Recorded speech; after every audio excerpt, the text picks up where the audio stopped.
Obrigado. Ok. Obrigado, Jorge. Eu queria só, inclusive, que o Bruno e o Ezequiel, pelo que eu entendi, pelo que o Bruno falou que os pequenos construtores constroem aleatoriamente, desobedecendo o plano diretor de cada cidade. Eu acho que, eu queria que fosse explicado melhor isso, porque quando eu entendo, quando o pequeno construtor começa uma casa, ele tem um alvará da prefeitura para construir.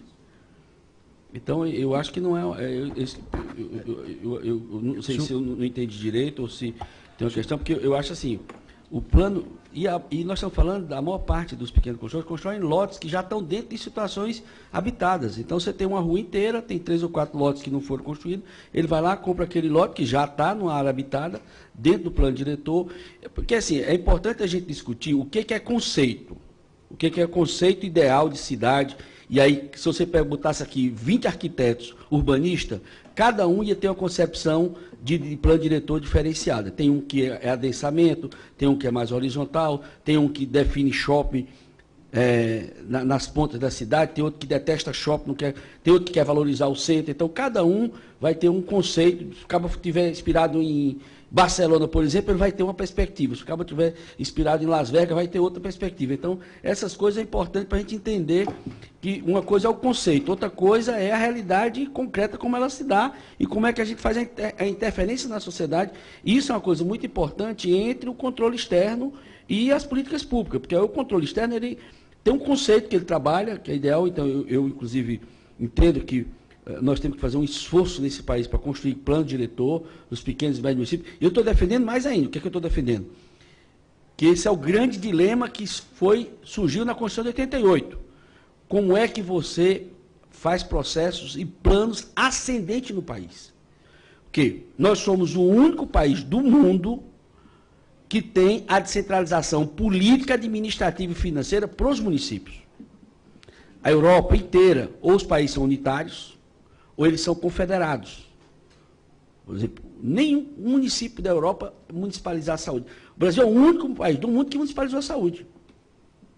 E nós somos o único que o município é um ente. Nos Estados Unidos, você tem a cidade e você tem um condado. Eles têm o que é a área cinzenta entre o condado e a cidade e tal. A França é um estado unitário. Então, em qualquer canto da França é o governo francês. A descentralização lá é administrativa e financeira, não é política.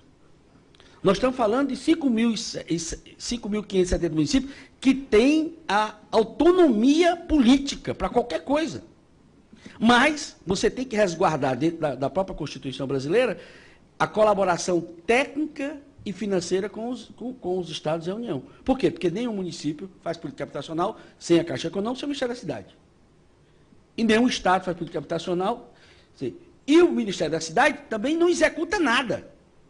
Ele, do ponto de vista direto, quem vai estar executando é a Caixa, as construtoras, dentro do território dos municípios. Então, esse alinhamento, do ponto de vista da infraestrutura estratégica, nós temos que pensar e ter humildade para entender que está longe de estar acontecendo. Porque senão você está cobrando uma realidade que ela não existe, aí não bate. Aí eu vou ter uma máscara, aqui muito perfeita para fazer o controle, mas não bate com a realidade. Então eu posso ter aí, até um livro recente que o Napoleão, o ministro do STJ, ministro Napoleão Nunes Maia, publicou, normose, né, que é a doença da norma. Senão eu vou para a controlose, né, que é a doença do controle. Então eu vou para a normose, que é a doença da norma. E aí não bate, aí eu termino, em vez de ajudar, prejudicar a sociedade. Então, assim, eu queria que a gente pensasse um pouco isso, para entender, separar o que é o ideal que nós estamos trabalhando, o que é o real, e como é que a gente medir as duas coisas para elas acontecerem. Né? Uma vez que essas coisas estão dispersas, elas não estão dentro de unificação. Então, eu vou passar, feito essa provocação para vocês, falar para o André, depois passar para a Carmen, depois